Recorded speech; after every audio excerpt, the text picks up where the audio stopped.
న్యాయవాదుల మీద దాడులు చాలా జరుగుతున్నాయి, చూస్తున్నాం. ఇందాలు కూడా మన చూసాం ఇది సోషల్ మీడియాలో.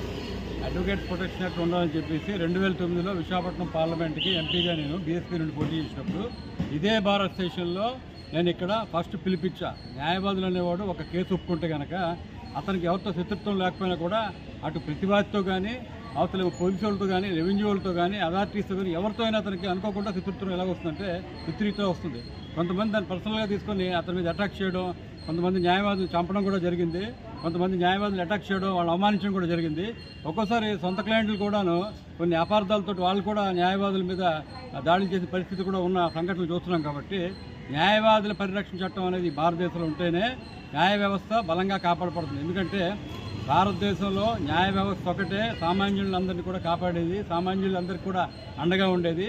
డబ్బున్నోడా లేనోడా, పేదోడా, డబ్బునోడా లేకపోతే తెల్లోడా నల్లోడా, ఈ క్యాస్ట్ ఆ క్యాస్ట్ అని ఏం కాకుండా అందరికీ సమానంగా న్యాయం అందించే వ్యవస్థ. కాబట్టి అటు వ్యవస్థల్లో ఇటువంటి మన వ్యవస్థలో మనం ఉండడం మన అదృష్టం. ఎందుకంటే మన ఒక న్యాయవాది ఒక వ్యవస్థలో అంటాడు, వ్యవస్థలో భాగం. కాబట్టి అతను బలంగా ఉంటేనే వ్యవస్థ కాపాడబడుతుంది. కాబట్టి న్యాయవాది పరిరక్షణ చట్టం గురించి నేను గత 2010లో బీఎస్పీ ఎంపీ నుండి పోటీ చేసినప్పుడు నుండి నేను నా డిమాండ్ చేస్తున్నా. ఆ డిమాండ్ ద్వారా ఇప్పుడు కొన్ని స్టేట్లలో ఆ యాక్ట్ ఇంప్లిమెంట్ అయింది, ఆంధ్రప్రదేశ్లో కూడా ఇంప్లిమెంట్ చేయాలని చెప్పేసి చెప్తున్నాను. ఎందుకంటే ఎప్పుడైతే ల్యాండ్ టైటిలింగ్ యాక్ట్ అనేది గత ప్రభుత్వం పెట్టిందో ఫస్ట్ కాలం ఇప్పినోడిగా ఆ యాక్ట్ ఎగ్నెస్ట్గా కొన్ని వందల యూట్యూబ్లో ఉన్నాయి, చూసుకోండి. యూట్యూబ్లో ఎన్ని కోట్ల ల్యాండ్ టైటిల్ యాక్ట్ గురించి నేను మాట్లాడింది.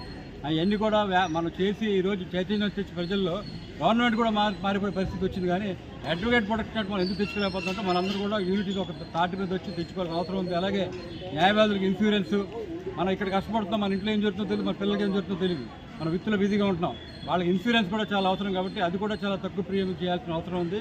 అంతేకాకుండా గవర్నమెంట్ స్కీమ్స్ ఏవి ఉన్నాయి అన్నీ కూడా న్యాయవాదులకు అప్లికబుల్ అయ్యే విధంగా హౌసింగ్ స్కీమ్స్ కానీ, మిగతా స్కీమ్స్ కానీ, వెల్ఫేర్ స్కీమ్స్ కానీ వాళ్ళకు కూడా అప్లికబుల్, ఎందుకంటే వాళ్ళు సమాజంలో భాగం. కాబట్టి ఎన్ని విషయాల మీద బార్ కౌన్సిల్లో నేను పోరాడదలుచుకున్నా, గళవిప్పదలుచుకున్నా. నాతో పాటు ఇంకా 24 మంది మెంబర్లు ఉంటారు, టోటల్ 25 మెంబర్లు. కాబట్టి బలంగా ఈ గళ వినిపించి మనం ఎలాగైనా సరే సాధిస్తేనే ఈ వ్యవస్థను మనం మరింత బలంగా చేసి సామాన్యులకు కూడా మనం కాపాడగలిగే విధంగా ఉంటాం. కాబట్టి దయచేసి ఒక్కసారి నన్ను ఏపీ